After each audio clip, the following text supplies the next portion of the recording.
Okay, welcome to Social Traders Entrepreneurship Pitchfest.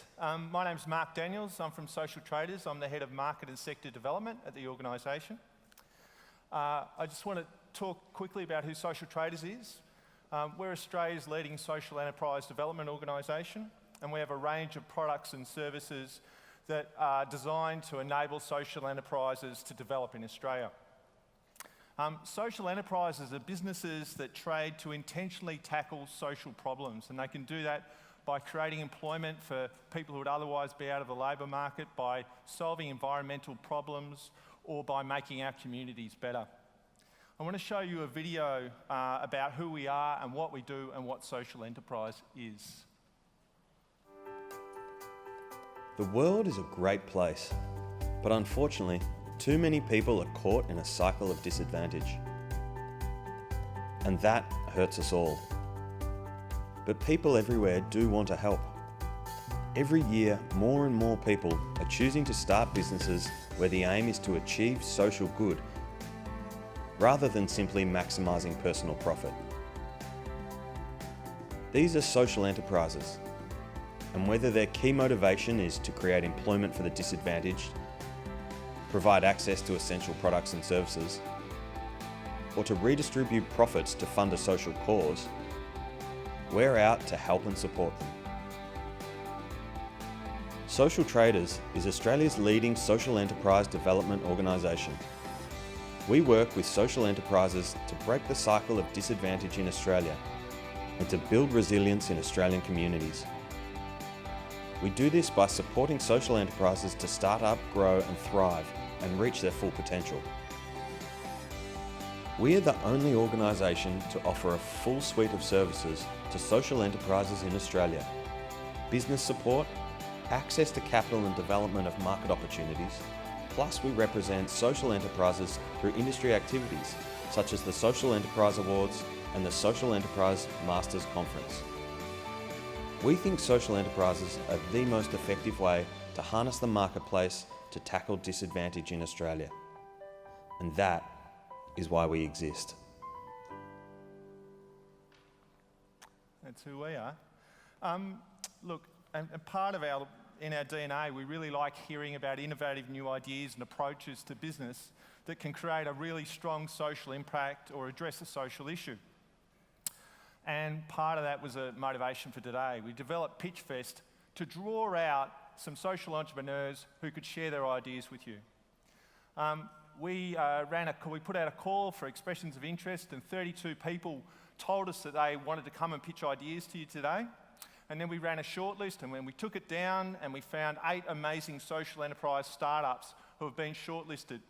And today they're going to share their ideas with you and a panel of our judging experts. So in terms of today, I guess just to start with, what's a pitch look like? So you're going to be pitched at for the next hour, basically.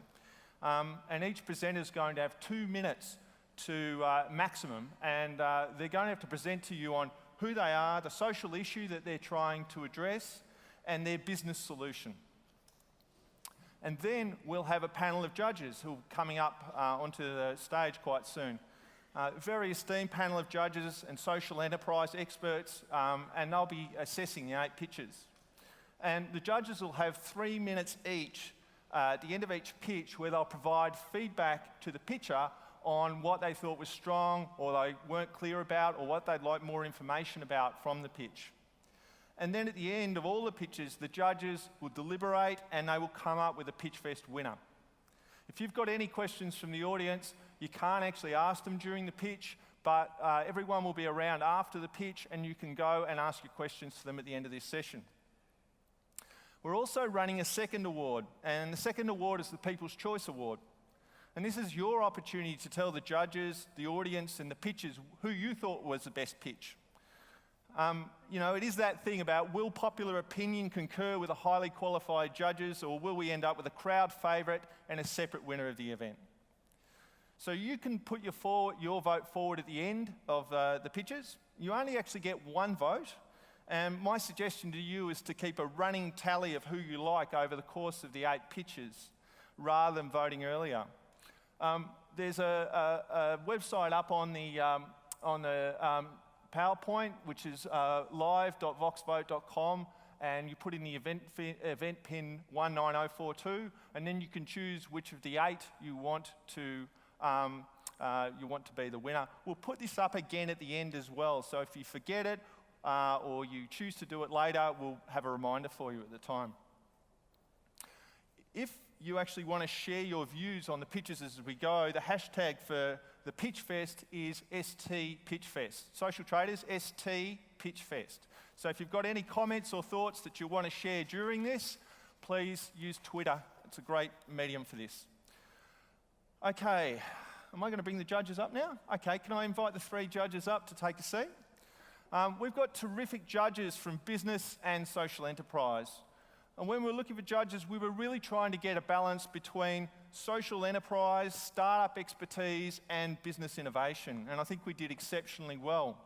So let me introduce the judges to you. Penelope, say hi. Penelope Lewin is a corporate entrepreneur. Her creative and innovative approach is now helping to accelerate the growth of cloud productivity business at Microsoft in the Asia time zone. She's worked with local Australian founded Microsoft technology startups, helping them build a business around Microsoft technology and accelerating the growth of those businesses. She's a self-professed geek at heart and recently held an event for children for the Hour of Code to inspire the next generation to see a whole different world where creativity and technology can create amazing things. The next judge is Rowan Workman. Rowan is passionate about entrepreneurship and our capacity to creatively solve problems in a sustainable manner that creates wealth for founders, employees, and our nation. As the director of the Melbourne Accelerator Program at the University of Melbourne, Rowan plays a critical role in establishing and nurturing programs to leverage the unique assets of the university to create new ventures. And lastly, we've got Lisa Boothby, who's the head of enterprise development at Social Traders. With an expertise in strategy and business model development, Lisa is responsible for Social Traders' work with emerging social enterprises as they move towards investment and startup. A significant component of her work is overseeing Social Traders' 3-month incubation program for social enterprise startups, The Crunch, which supports entrepreneurs through their social enterprise journey, from startup to securing investment, growth, and accessing new markets. These guys are experts and they're leaders in their field. They stopped their worlds to come and be with us today, and we're really lucky to have access to their insights. Can you please welcome the judges?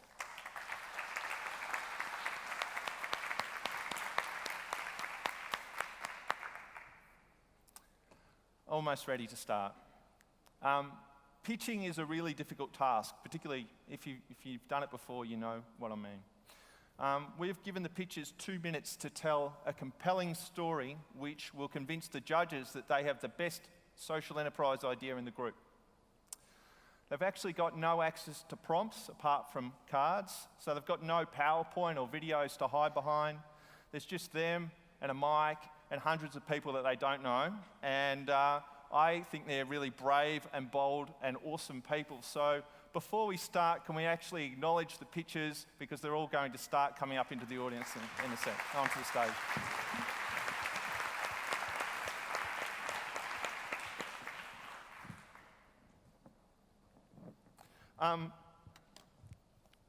Just to make it a little bit harder, we actually, the pitchers don't know which order they're coming up in. So in the spirit of reality TV, I'll actually get the pitchers to draw the next contestant as they leave the stage, and I will call out whoever they give me on the card. So we just thought we needed another hurdle in this whole process. And speaking of which, the first pitch is going to come from Brie McGilligan from Deepening the Roots. Brie, can you come up onto the stage, please? Can you welcome her?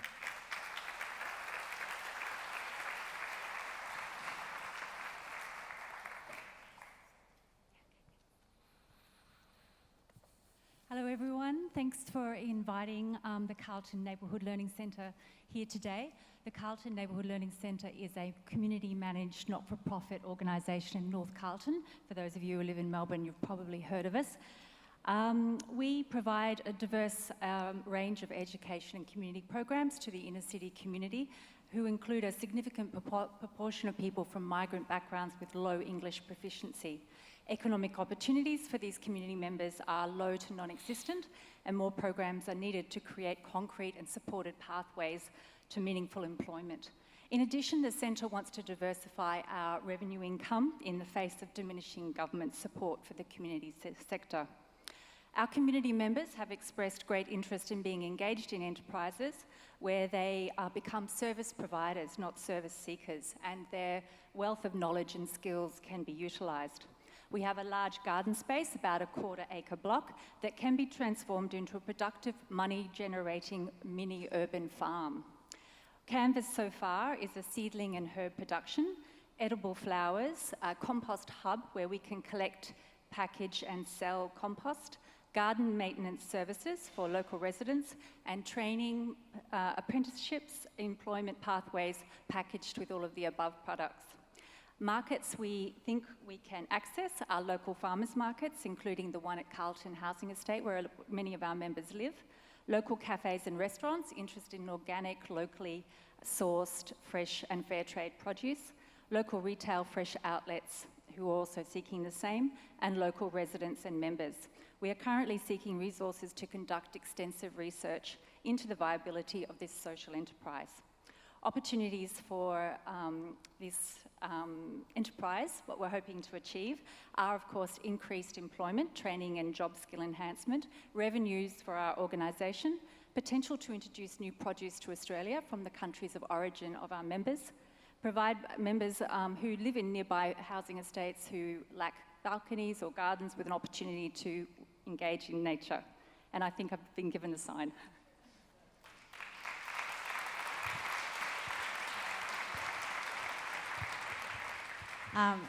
Thank you very much, Brie. I'm Lisa.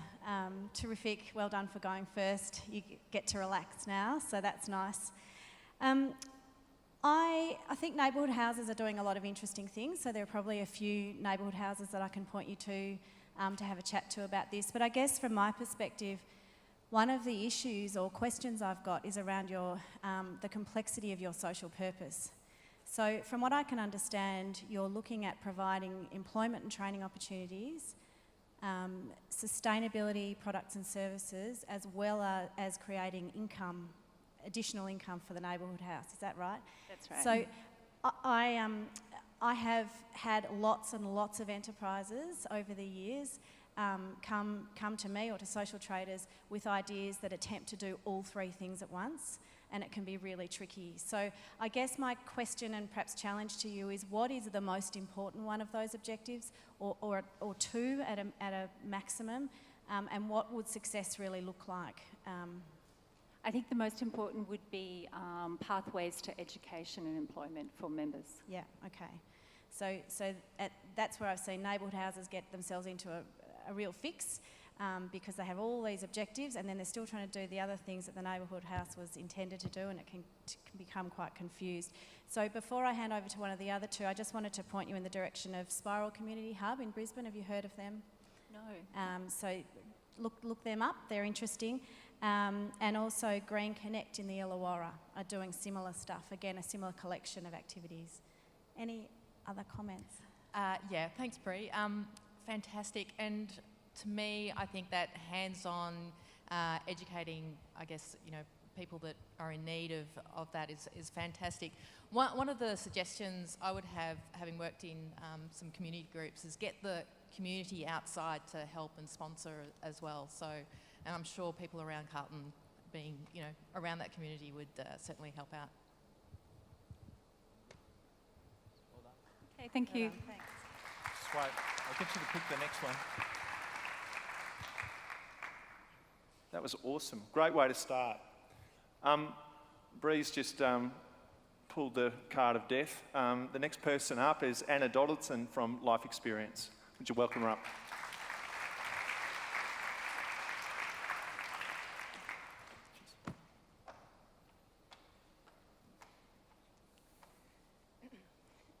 We often say that age is just a number and that it doesn't define us.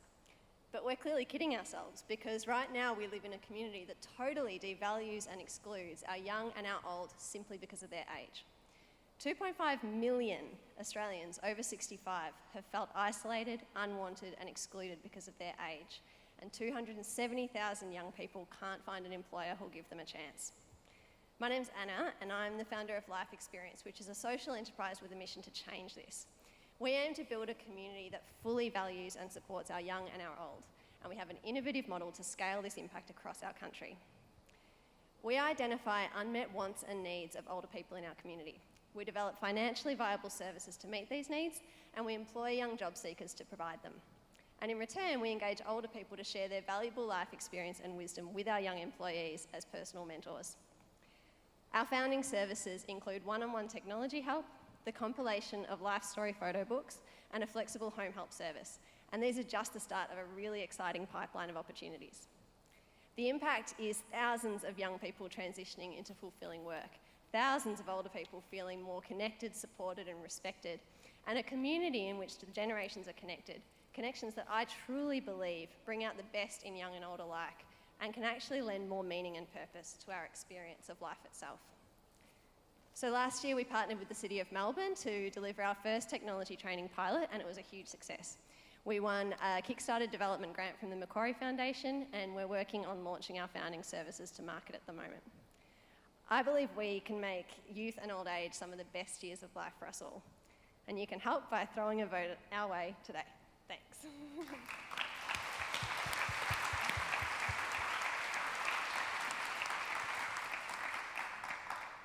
Congratulations, awesome cause, love what you're doing.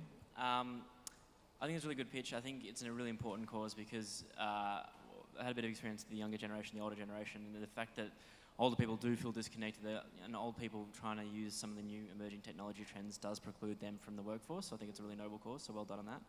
The one thing that I would have liked to see in the pitch a bit more of was just the financially viable kind of business model. So if you can unpack that a bit for us, that'd be fantastic. Or are you going to rely on kind of grants into the future, or is there some sort of revenue model that's going to make it more sustainable into the future? So the idea is that all the services that we're delivering are designed to be financially viable in and of themselves, so that we're not relying on grants. So the process that we've been going through is basically working with potential customers, their families and age service providers to work out what people are willing to pay for and how much they're willing to pay, and make sure that it's something that can actually cover it and enable us to employ the young people to deliver those services. So the idea is that they'll be sort of fee-for-service models based on market testing. Yeah. Cool. And have many people paid for them yet? Sorry? Have many people paid for them yet? Our first pilot we actually ran for free just to test the model itself, and we've had one older customer sign up as a paying customer since then. Awesome. But we're working on getting more now. First is always the hardest. Yeah. Anna, can I just follow up a question about the young people that you're employing? What sort of demographic are they, and how well suited are they to the work that they're doing? Yeah. So again, in our pilot, it was a slightly different model because we actually ran it with students as part of a VCAL program. My long-term vision is actually that in the context of an ageing population, this becomes as mainstream a first job opportunity for young people as retail and hospitality, that we actually are just mobilising young people from all sorts of different backgrounds to be supporting older people in our community. So there'll be an element that's coming through job active providers, so people who have actually registered as job seekers on Centrelink, but also working with schools and existing youth service agencies, and just through general word of mouth and general promotion to get any young people who are keen to do this in. Yeah. And then in terms of reaching your market, the elderly people, how do you do that if they're, by definition, disconnected? Yeah, that's the challenge. Yeah, I think that's where I think existing age service providers are going to be really valuable partners for us in terms of promoting it to their existing clients. But I also think that families and grandchildren will actually be the link in a lot of cases when they may not have the capacity to spend much time with their grandparents themselves, but they can see this and put them forward for it. It's interesting. The older generation are actually taking up technology skills faster than we would expect, which is great. Love how you're talking about the impact, 2.5 million, etc. I think what I'd love to see is really what is possible. What can you achieve, and what would the impact and outputs be? So, but great job, and I love the use of technology. Fantastic. Thank you. Thanks. Well done. Thank you. Thanks, Anna. Can you pick one?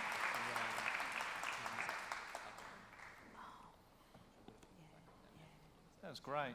Thanks, Anna. The next picture coming up is Rachel Golding from Dinner on the Table. People, please welcome Rachel. Good luck. What would you say if I told you that I'm going to take care of dinner? How would it change your daily life? What would you do with all the time you've just got? Now I want you to imagine something. I want you to imagine that every time you pick up a knife to chop some veggies for dinner, your 13-year-old son with autism grabs your hands because he can't bear for your attention to be diverted from him even for a moment. Or imagine that you have depression, and by 5 o'clock in the afternoon, all of your energy points for the day are totally used up. There is just nothing left to prepare a meal. I'm Rachel Golding, founder of Dinner on the Table, and I'd like to cook your dinner. And when you order from our weekly changing menu and have your dinner delivered to your home or workplace, I'm going to use some of your money to cook dinner for a family living with disability. In 2015, Dinner on the Table gifted 211 dinners to families living with disability. That equated to about 743 adult portions of meals. We've decided to focus on a small number of families. Our commitment to them is that they can order as much food as they need to feed their families twice a week, every week, for as many weeks as they need us. In addition, we're partnering with a disability service organisation who's released funds for clients to purchase meals. For all of us, every single day, at some point, the question always comes up, what's for dinner? A good quality, nutritious, and delicious dinner designed to feed all members of a household has a deep impact on your daily life. It increases your time and personal energy resources. It balances the needs of all members of a household. It's meaningful. We've all got to eat. And it offers some predictability about where the next meal is coming from, particularly for some of society's most vulnerable families. Dinner on the Table is changing daily lives, one dinner at a time. Thank you.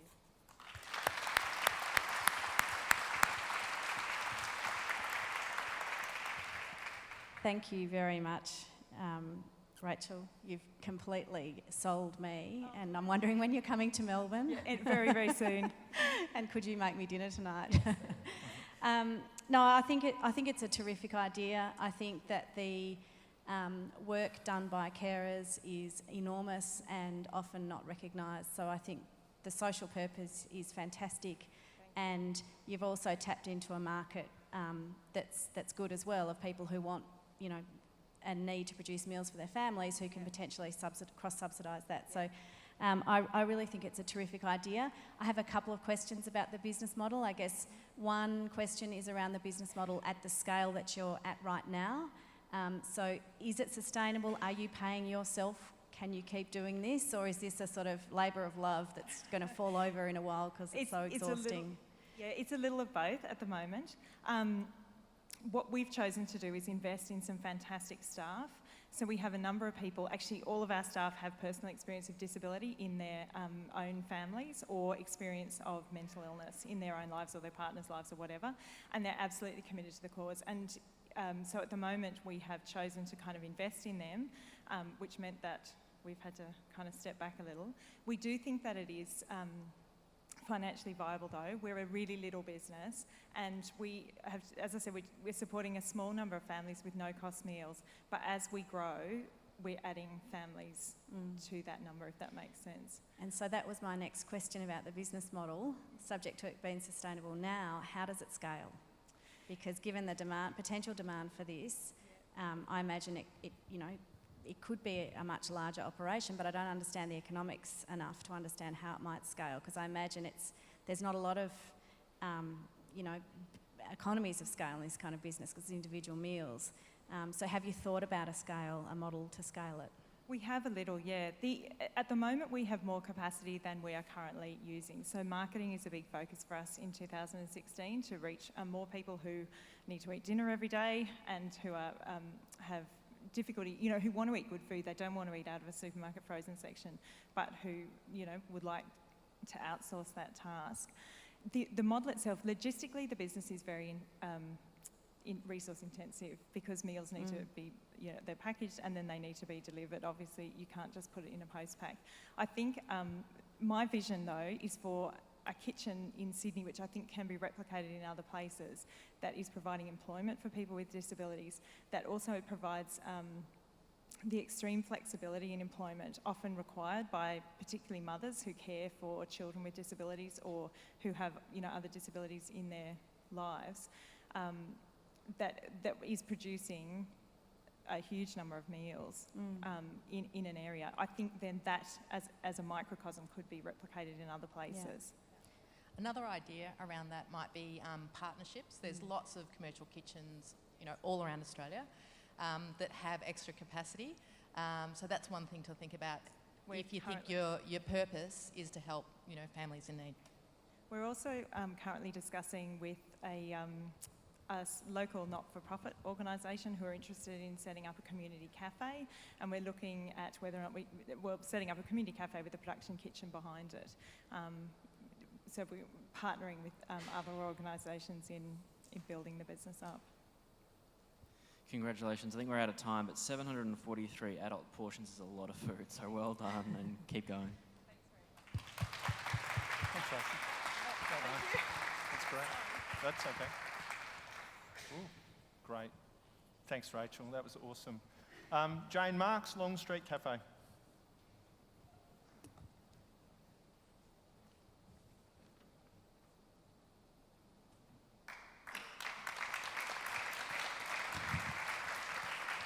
Good luck.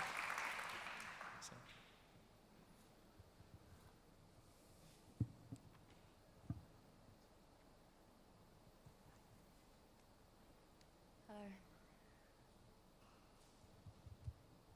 The barista making my coffee on Sunday was a young Muslim woman. There aren't too many female baristas working in Melbourne's top cafes, let alone a woman like this one. A woman of colour, who wears the hijab, who's just turned 17, who was born in Somalia, and who spent a significant amount of her childhood living in a Kenyan refugee camp. She presents my coffee with great pride and a cheeky smile. This is her first job in Australia, and within 4 weeks, she will be good enough to begin brewing for the customers of Long Street Coffee. Long Street is a social enterprise cafe I started in order to provide young asylum seekers with 3 to 6 month paid hospitality traineeships. Unemployment is a huge barrier that many young asylum seekers face when trying to rebuild their lives here. Often our trainees are just recently out of immigration detention, are understandably worried about their limited job prospects, and are really struggling with the self-confidence that they need to secure employment. Long Street enables them to acquire both the skills and the confidence that they need to succeed. We've only been open 6 months, but thus far we've worked with people from all over the world, from Tibet, Iran, Ghana, and Somalia. Yet the one thing they've all had in common is resilience, unyielding hope, and a willingness to work hard to achieve their dreams. I'm here pitching today because I'd like to increase our trainee intake at Long Street, because I'd like to see our newest arrivals afforded the same fair go that all Australians deserve. Thank you.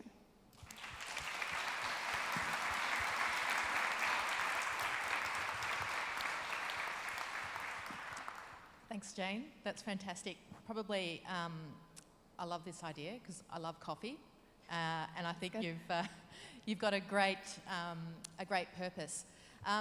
Probably a couple of things for me is, where are you? 45 Little Hoddle Street, Richmond, Tuesday to Sunday. Great, thank you. And if you can think about the impact that you're making, tell me how many asylum seekers, etc., that you're training. Yeah.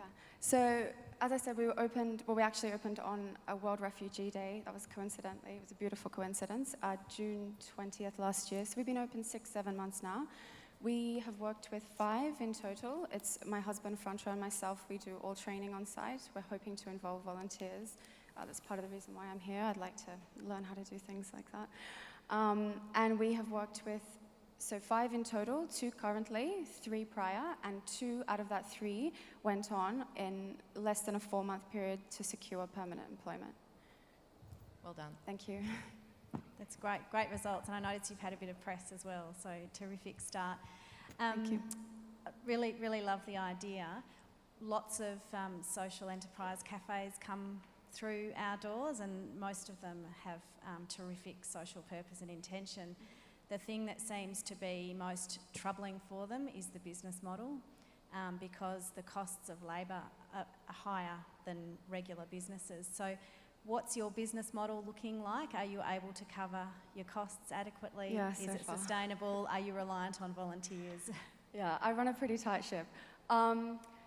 Yeah, thus far we are building business. We're doing really well. We are currently, as of actually Monday, in discussion with the Asylum Seeker Resource Centre. They send us resumes of people seeking asylum who fit our criteria. And we're looking at partly funded government places. I'm not sure if that's going to eventuate or not, but that's something that we really want to look at. And we are also trying to, in the near future, be trying to keep labour costs down by bringing in volunteers, whilst not, we don't really want the standards of the service and the coffee and the food and everything to, I suppose, be compromised. But we have an overwhelming number of people who want to come and volunteer, and I'm basically pitching today because I'd like to learn how to manage that and how to increase our intake, because we definitely have the potential to take on so many people, and I'm receiving like 50 resumes a week, so yeah. And why are people drinking your coffee? It's really good. You should come down and see. My husband's a great barista. Lots of cafes in Melbourne. Yeah, well, there's a market for it. We opened up in a garage down a laneway in Richmond, and there was a gap in the market, and we're flat out. It's been really good, yeah. We're getting waved at to stop, but one thing to consider when you scale is that scaling a cafe is quite difficult, because you've obviously either going to make your existing cafe larger or open new operations around the shop, and having general managers who can help you scale and understand your culture and your business model is really important. So just something to consider. No, not a question per se. Yeah, no, definitely. I just want to quickly add, I don't want to take up too much time, but again, part of the reason I'm here is because we've been approached by, in the last 2 months, by 3 conventional businesses, 3 just regular cafes that are interested in taking on any baristas who've completed their training with us. So that's our dream, is basically to partner with conventional businesses who in a way are becoming, asylum seeker rights advocates without really even knowing it, just because they like the idea of giving someone a job who's been through our course. So yeah. Love it, well done. Thank you. Thanks, Jane.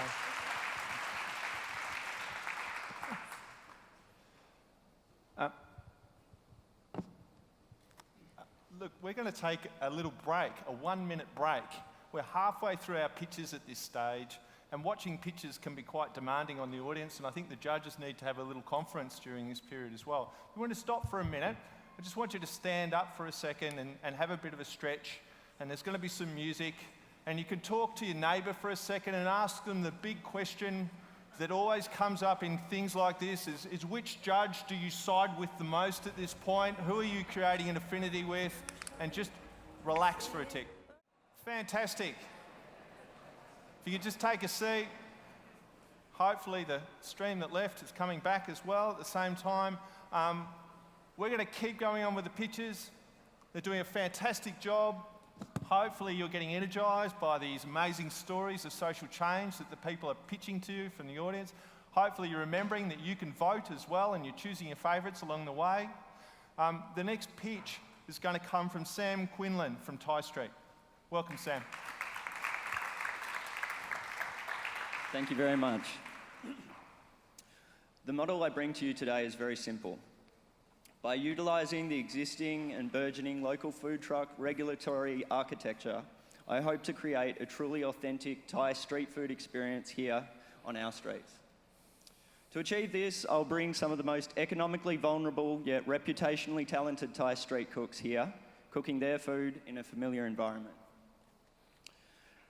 Thus, I will serve as a conduit and facilitator of Thai culinary culture, in the process moving away from exploitation and cultural appropriation, funneling capital and recognition back to those who deserve it most through horizontal peer-to-peer exchange.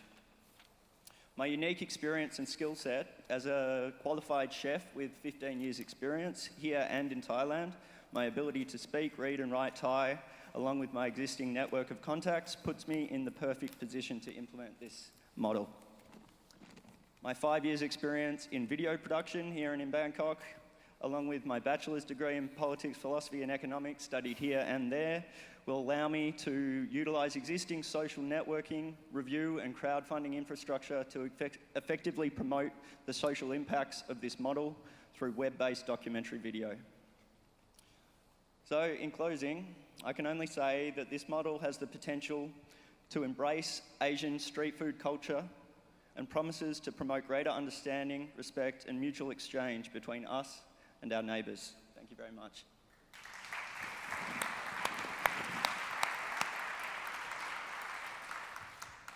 Thanks, Sam. Have you already brought somebody out from Thailand to start yet? No. Okay, cool.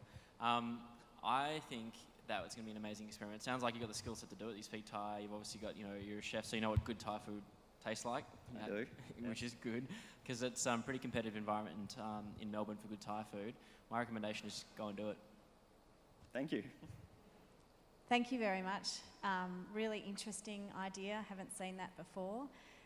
I do have a question around the economics, which if you haven't done this yet, you probably don't have, a really close handle on it. But I think from what I understand, you're providing employment for people from Thailand, otherwise probably marginalised from employment, as well as creating profits out of this to then send back and build things in Thailand to help train people. Is that right? That's exactly right. So I'm working between two ideas. One, which is setting up schools to teach them baking and things that I know, Western baking, croissants and all this stuff that is in demand there at guest houses, so that street people, at-risk youth and marginalised people there with some experience in hospitality can go in and do Western stuff. Yeah.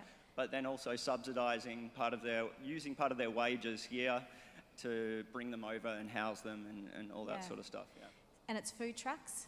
Yes, I plan on opening up food trucks. I find them too sterile here. I think we need to open them up and bring them down to street level. When you say sterile, how do you mean sterile? Hey? I mean sterile because they're basically self-contained commercial kitchens. But they're clean though. They are clean, but you can have the cleanliness with the hawker street food wagon ethos or aesthetic, I think. So is there something I don't know about the economics of the food truck business? Is it really profitable? Yes, I've worked for a year. I've seen a good movie about food trucks a while ago. But Yeah, a lot of the regulatory stuff and the reputational stuff is really growing here. I've worked for over a year in one of Melbourne's oldest food trucks doing southern US food. I just think it's saturated with American food, basically. And I think we need to move away from that and embrace Asia, as I said. Great. Well done. Thank you. Thank you. Thank you very much. Good stuff. Thanks. That's great, Sam. The next pitch is it Eric? Yep. And is Sandy here as well, or is it just Eric? Eric Agman. Thank you. Thank you. My name is Eric, and I want to open this afternoon with a question. And the question is this. Between your mother's womb and your tomb, what will your dash be? In other words, what will your life represent? In 2010, I went back to Ghana, where I'm originally from, West Side.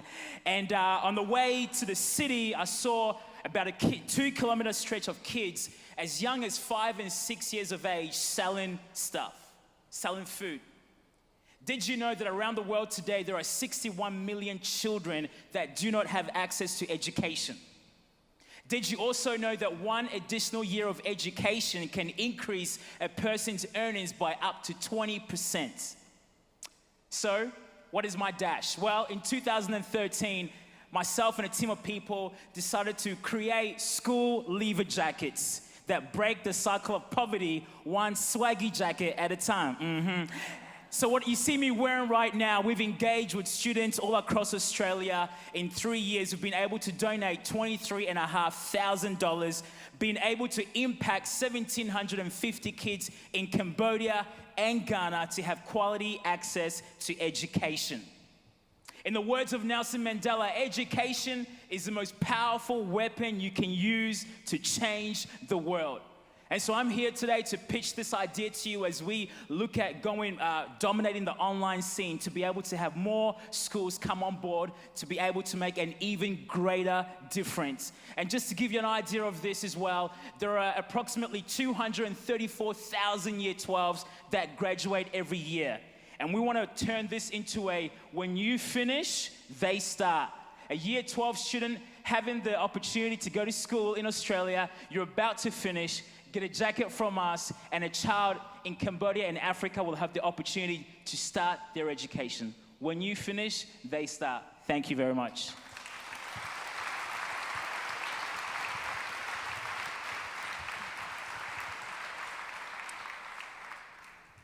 Thank you, Eric.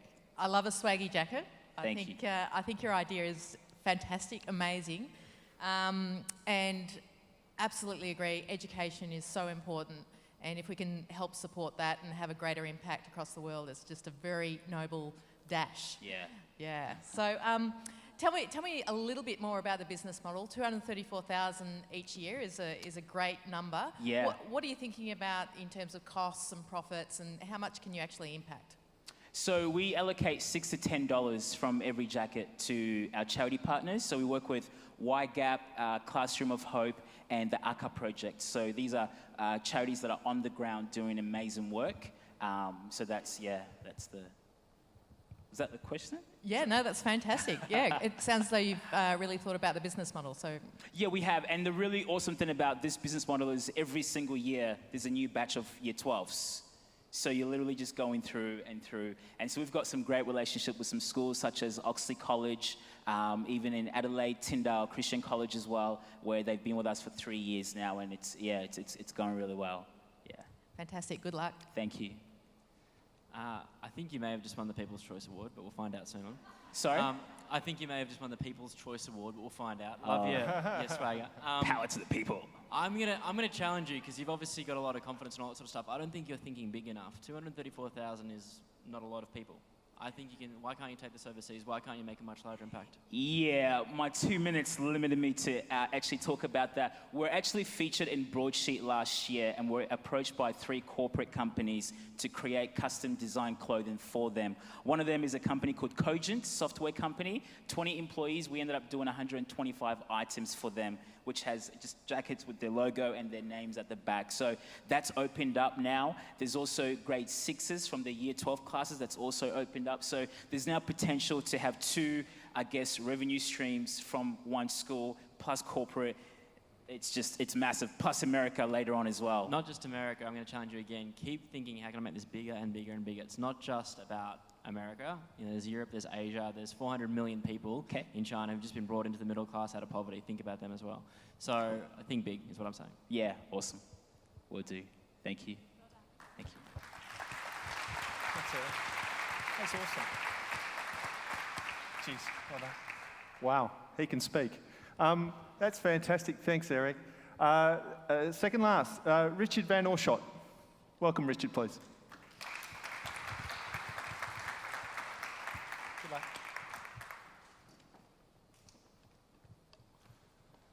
My name's Richard. I'm the founder of Homeless Help Project. The most wealthy property developer in Australia is Harry Triggerbuff from Meriton. He has 6,000 personal apartments he owns. Why not have a social enterprise in the same position? Approximately 105,000 people are homeless in Australia. 44% of those are female and 32% of those are due to domestic violence. They need our help. Homeless Help Project plans to develop medium-density townhouse and apartment projects with social housing peppered throughout each development. We aim to sell approximately 70% of our project and retain 30% via a joint venture structure with the likes of Bapcare Affordable Housing, Salvation Army and others. The profits from the 70% will actually help us to hold the 30% to build equity and scale this business. We aim to deliver a holistic supported model, an on-site support assistant where possible, a wellbeing clinic in each major development to provide access to GP, psychologists and psychiatrist services, cap financial support for budgeting and managing money, and connection to partners for mental health services for mums and kids as well. We aim to deliver a cutting-edge solution while working with leading firms such as Brie Architecture, who delivered the Commons project in Brunswick, leading Dutch architecture firm MVRDV, which delivered a project called Silerdam in Europe. They're not delivering these projects in Australia yet. We want to bring them into Australia. Also Superpod, who develop passive housing type solutions for environmental benefit, such as low energy, low maintenance and clean modernist design. We aim to utilise a mechanism called an option agreement. An option agreement is the right, but not the obligation to buy the property. So essentially it's a very low cost way to get access to property, to control the property, and then get our development approval through. To get our first project up, we need between 47 and 65,000, and that includes our option fee and consulting fees as well. At that point, we seek project-specific funding. Our model is scalable and not reliant upon government funding and grants to be successful. We can build this thing and build it huge. Thank you for your support of Homeless Help Project. Together we can end homelessness. Please follow Homeless Help Project on Facebook. Thank you.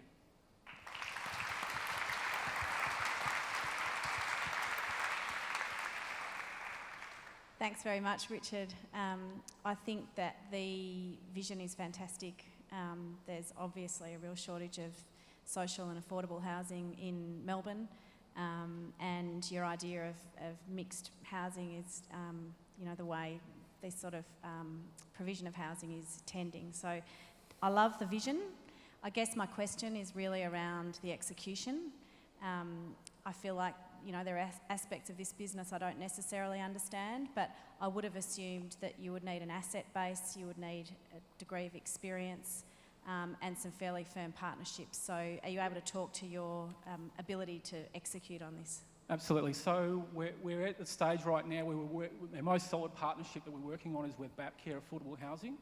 So, and we've recently won the ability to access one of Melbourne, if not Australia's leading social housing experts in that area, who's John Timmer from Bapcare. So he's one of our advisors. So right now we're working on the property development advisory piece. We've had some fantastic wins in that area, and we're looking to actually build that out with a few more people to actually help us with that. So, for example, a gun developer who's got, say, 10 to 15 years property development experience, he's made squillions of money, but he cares about this issue. So that's the sort of role we're after right now. Thanks.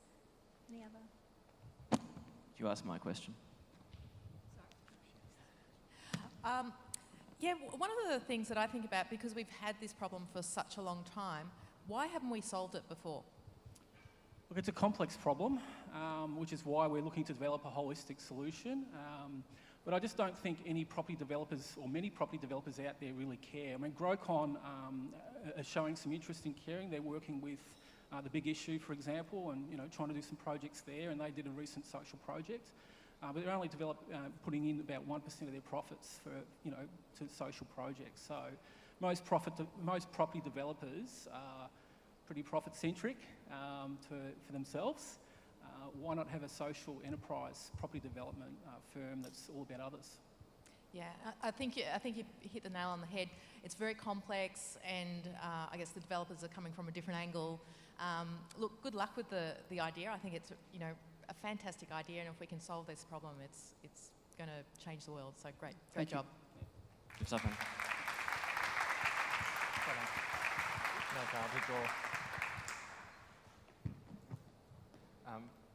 That was absolutely fantastic. Being someone who's worked in social housing for a number of years, there's no industry that needs more innovation and creativity and partnerships to solve problems than social housing does. we're up to our last pitch, so this is fantastic. You know who you are. This is even better for you. It's Paul Cooperman from the field trip. Good luck. It's over here. Jeez, half of them I'm scared to follow and half of them I want to merge with. I haven't started yet. Anna and I do almost exactly the same thing, so I actually would love to merge with her, but here it is. My name's Paul Cooperman. I'm an author, playwright, screenwriter, arts manager, board director and father of twins. And that's just this week because life is short and I'm going to do what I can to make the years that I have left count. That's my dash. I want to merge with you too. The world is facing unprecedented challenges in regard to global economic issues, climate change, refugees, terrorism and extremism. The current model for solving these issues places an emphasis on experts who act as gatekeepers rather than conduits for efficient social change. The field trip helps young people find their magic and realise their extraordinary, unique potential, encouraging them to be problem solvers, initiators, innovators and change makers. It employs young people 18 to 24 to run a weekly program for kids aged 10 to 17. We are a yes, can do organisation. The program helps kids to see and seize potential, opportunity and positive change. The program's extraordinary to help kids believe that they can be too, and we've had impact. 10-year-olds facilitating retreats for the elderly, building cubby houses with architects for auction, the proceeds going to homeless kids, Richard, and being invited to speak at the upcoming Link Festival on design, technology and social change. There is no other youth group or organisation like us, except Anna's. We pay kids 18 to 24 to run the program. We empower kids to be givers, not takers. We encourage kids to give grants rather than apply for them. And we deliver extraordinary opportunities for kids, like sending 6 kids this year to the States for a 3-month leadership program, all expenses paid. We're applying to be a B Corp corporation too. Our customers are kids who want social connection, extraordinary opportunities, and parents who want this for their kids. Our key resources are young staff, venues, and our IP. Our core costs are roughly 6 litres on a Sunday, paying about $500 a week per branch. So our total cost on a Sunday roughly is about $600 a week. Our revenue is about 50 kids at $15 a week is $750 per week per branch. So scaling, one branch provides a surplus of $150 a week. We've been asked to set up 6 branches by July in various suburbs, which will provide a surplus of $900 a week. 20 branches by the end of the year, $3,000 a week, and 50 branches is our goal by the end of 2017 at $7,500 a week. On top of that, there are add-ons like camps, leadership tours, kidsultants at board meetings, joint ventures with partners and field trip graduates. So tell your mum, tell your son or daughter, tell a sibling, share on Facebook, sign up now. Investing in us is investing in the next generation, generation change.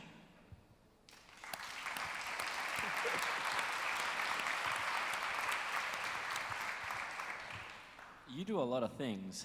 Sorry? You do a lot of things. I think I don't have a question so much as a bit of feedback, which is maybe just focus on one of them first and try and nail that and then broaden out once you've done that. Thanks. I like the way you just sped up because you had a short amount of time rather than shortening your speech. You just said it faster.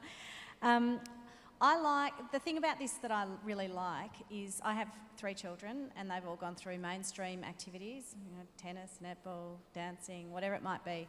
This to me focuses on more holistic personal development, so I actually really like that idea.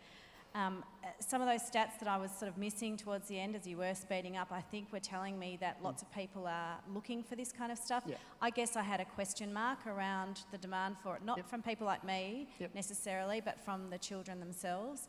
I look at some of those programs like YMCA, Venturers, those things that in the past perhaps, lots of kids were doing, they're not so much. Is it going to have a similar problem to those things, or how is it going to rise above all the other stuff that kids these days are doing?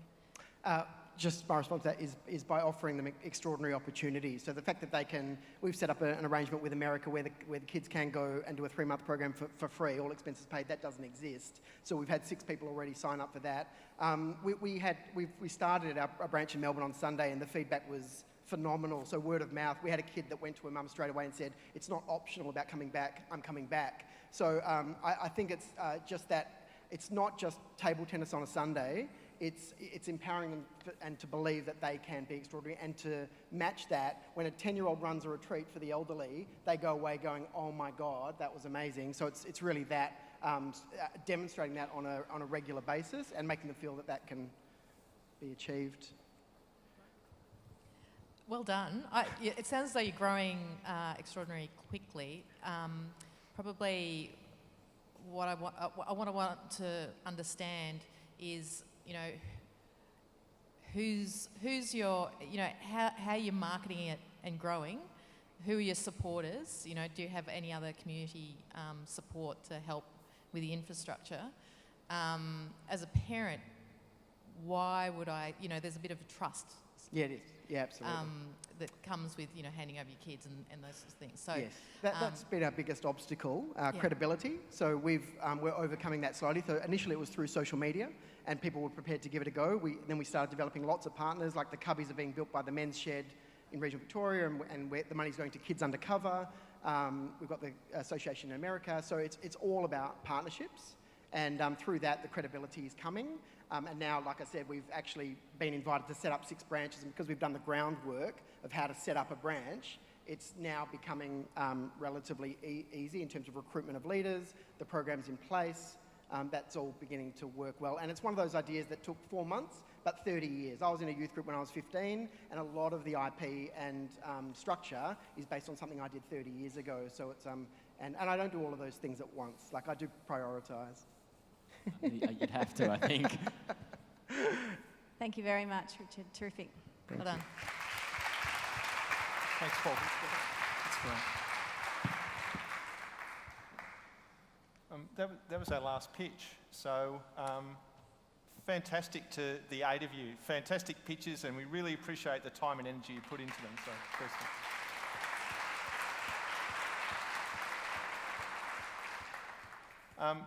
The judges are now going to take 5 minutes, and they're going to go away so that they can think clearly without talking and noise to distract them along the way.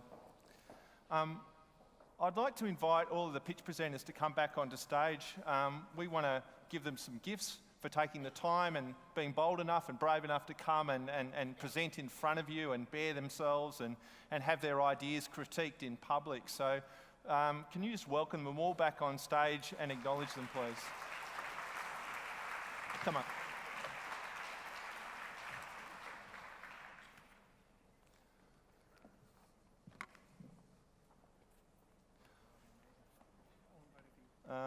Can I just kick in the PowerPoint, please? Thanks. While we're handing out some gifts, I might get Sally. Mark, can you come up and present the gifts? I just want to outline and remind some people about some of the things that I raised earlier.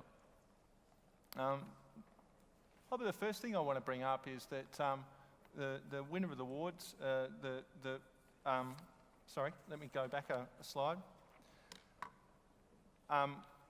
The prizes that these people are receiving are 2 significant things. One's a bottle of wine from Goodwill Wines, which is a social enterprise, and it started after the Black Saturday fires in Victoria. And the guy who started Goodwill Wines had his whole life destroyed by the fires, and he was overwhelmed by the charity that he received from the various organisations like the Salvation Army and other charities at the time, that he decided he wanted to set up a social enterprise where all of the profits from that social enterprise go to the charity of your choice.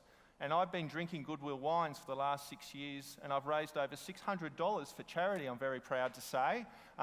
Tells me I'm his best customer, and I think my charitable fundraising is killing me slowly. But nonetheless, I think it's a terrific social enterprise that deserves a plug. The other one is they're each getting a $50 voucher from an organisation called Start Some Good. And Start Some Good, this voucher provides them with access to an online course on crowdfunding for change makers, and they can learn all the fundamentals of planning and executing a successful fundraising campaign to kickstart a social enterprise or a social business. I just also wanted to acknowledge that the winner of the Pitchfest today will get the prize that you can see up in front of you there. So it's 2 free tickets to attend the Social Enterprise Masters Conference, which is held in June in Melbourne. And it's the social enterprise event of the year, really, with hundreds of people coming to hear from experts and leaders in the space. They also get 1 full day of mentor and coaching with social traders. So my organisation's going to spend a full day working with them to refine their idea and to help them to take it further towards becoming investable or scaling. And then thirdly, they're going to get a Q&A interview piece distributed to Australia's social enterprise community. About 15 or 20,000 people get access to this information, so it's a great opportunity to promote your business, to find people who might be interested in investing in it and scaling your business as well. So it's a really terrific prize. I also wanted to help people to remember something really pivotal that I mentioned at the start of this event. I want to reintroduce you to the People's Choice Award. This is really your opportunity to cast a vote for the pitch that you like the most, the one that you would like to see rewarded today. If you'd like to vote, you can go to live.voxvote.com and enter the PIN 19042. It will literally take you 15 seconds to do this once you get to the website, and it's real time, so click the one that you like the most. Now, before we go to that, I just want to remind you who each of them are. So, and I'll get you to put your hand up. It's probably the easiest way. So, Brie was from Deepening the Roots and Carlton Neighbourhood House, yes. We had Anna Donaldson from Life Experience. We had Rachel Golding from Dinner on the Table. We had Jane Marks from the Long Street Cafe. That's not a high hand, just higher. There we go, beautiful. Sam Quinlan from Ty Street. Eric Agman from PVBS. Richard Van Oorschot from Homeless Help Project. And Paul Cooperman from The Field Trip. So well done you all. The prize for the People's Choice Award comes from the folks at Institute of Code. They actually run a 10-day all-inclusive coding boot camp in Bali where they teach small groups of students web development in an immersive environment complete with an in-house chef and yoga instructor. Wow, this is a really good prize. Not that the first one wasn't. It was an excellent prize. This is also a good prize. They're pretty passionate about leveraging their business to make an impact, and they've been generous enough to offer the People's Choice winner of the Pitchfest a free responsive website to help get their social enterprise off to a running start. So there are some really significant prizes, and it's a really great kickstart, I guess, for people who are quite early in the development of their business. So this is a really nice opportunity for them to I guess, get some more momentum to take their business idea to the next level or to scale what they've already started.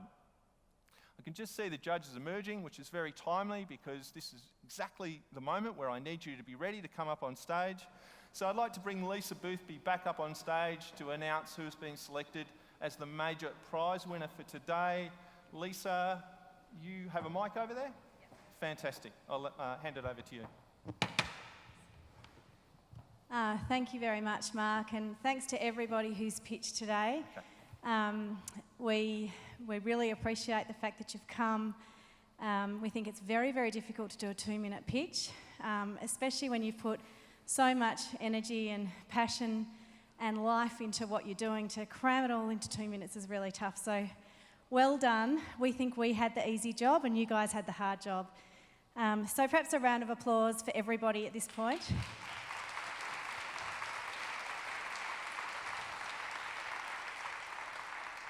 So we judged based on a few criteria: social purpose and impact, sustainability of the business model, and then a range of other factors including innovation, how evolved the idea is, and individual passion and leadership for that idea. So without further ado, the judge's winner for today is Eric from PVBS. Well done.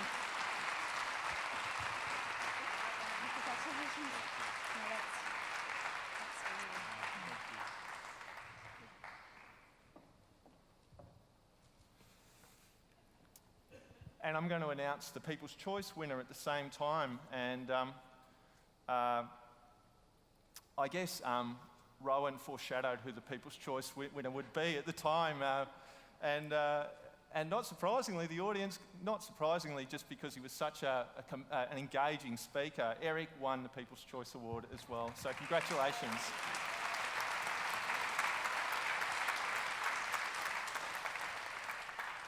Thanks.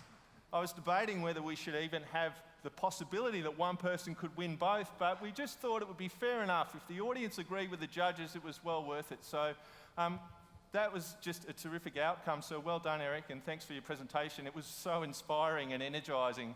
It was terrific to hear. I wanted to congratulate our winner.